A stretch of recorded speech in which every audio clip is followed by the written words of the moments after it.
In today's video, we're going to be talking about colony preparation and hive setup, colony care, health and disease management in bee, precautions taken in beehive, honey harvesting and processing.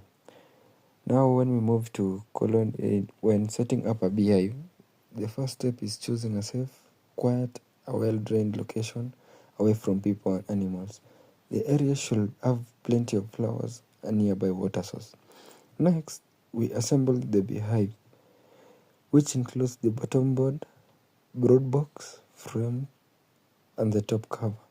The frames are fitted with wax foundations to guide the bees in building their comb. Before bringing in bees, we clean and inspect the hive to make sure it is safe and ready. Protecting gear like a bee suit, gloves, and a smoker are also prepared to save handle the bees. Finally, we introduce the bee colonies into the hive, usually starting with a queen and a worker bees, and monitoring them regularly to ensure they settle well and start building their new home. About colony care, whereby under colony care we have seasonal management, which it is divided into two: dry season and wet season. Under dry season, there is a high nectar flow, so we should add supers to accommodate honey storage during peak floral period, and honey should be harvested when it's around 70 to 80% of cells that are kept to prevent excess moisture. We should also monitor for swarming due to rapid colony growth. Under wet season, there is low forage. We should protect hive from rain using waterproof covers or slope proof. We should feed the colony with sugar syrup of 1:1 or pollen parties during nectar ducts. We should inspect for mold or fungal growth in high humidity. We should also carry out the year-round task, which is to maintain strong colonies to deter pests and predators. We should split colonies or queen annually to prevent absconding and maintain productivity. Other things that we should do under colony care is the queen and brood management. We should check the queen health and replace the queen every 1 to 2 years to ensure vigorous egg laying. Under brood care, we should ensure adequate brood space to prevent overcrowding and add frames or supers as needed. So we should also control swarming. We should remove the queen cells during peak growth period, split strong colonies into nucleus colonies to prevent swarming pressure. There are certain precautions you need to take when taking care of bees, such as protecting yourself by wearing protective clothing, such as a full bee suit and a veil to protect your face. You can also wear gloves and boots to prevent stings. You should also avoid strong scents like strongly scented perfumes and scented lotions, because this may attract or irritate the bees. You can also use a smoker during inspections because it calms the bees. You should avoid sudden movements or loud noises around the hives, because this makes the bees defensive and this can make them sting you. You should also choose a good location that is quiet and shaded. You should also inspect regularly, but not too often, because over inspection can stress the bees. In case you are stung by a bee, you need to remove the stinger quickly, but avoid pinching or squeezing the stinger. Instead, you scrape the stinger out. Pest and disease management in bees, the common bee pests and their control methods. Wax moths, store combs in dry, airy conditions and freeze to prevent larvae damage. Small hive beetle, use beetle traps or keep hives strong to resist infestations. Ants, apply grease bands or ash around the hive stands or use ant-proof bases. Hornets and wasps, install entrance reducers or predator traps. Varroa mites, treat with oxalic acid, formic acid or thymol-based products. common diseases and their control methods. Nosema serranae, improve ventilation and treat with formalin if detected. Chalk brood, remove infected combs and improve hive dryness. American fall brood, burn infected hives or use antibiotics.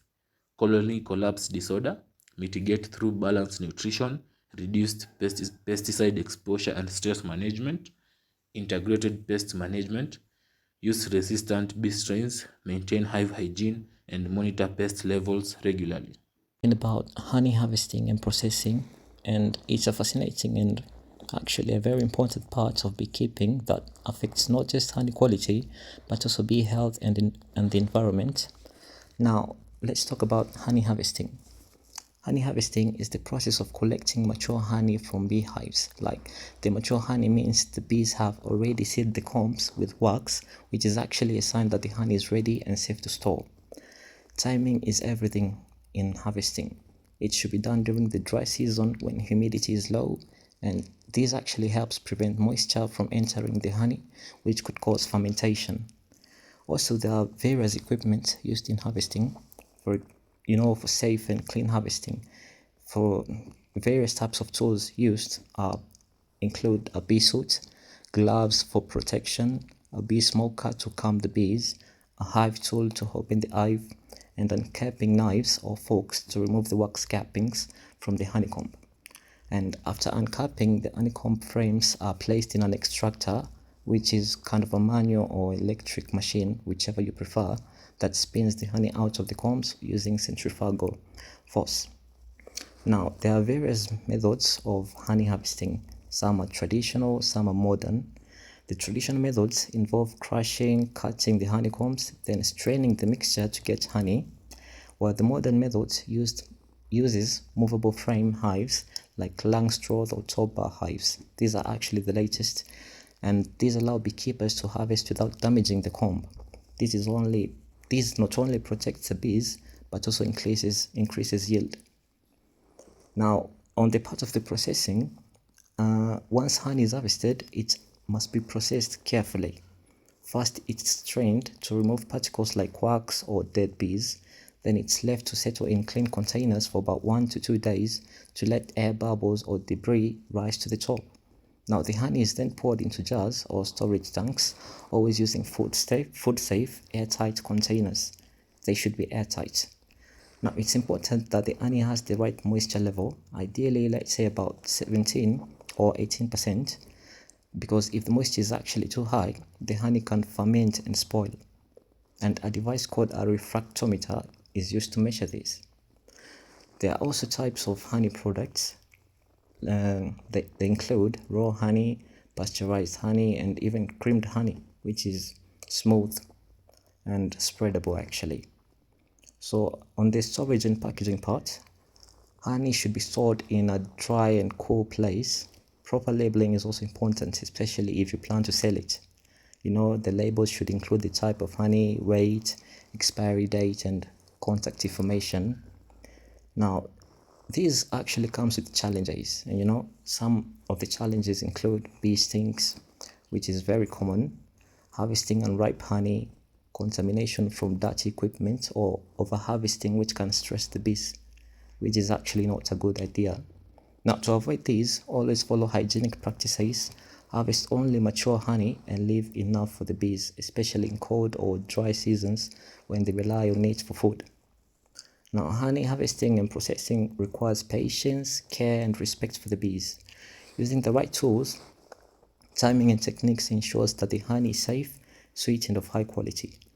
Finally, this actually provides an opportunity for farmers and youth groups to earn income sustainably, especially in regions like ours where beekeeping is growing in popularity. Now, this income actually helps the farmers in various ways. So that's all for honey harvesting and honey processing.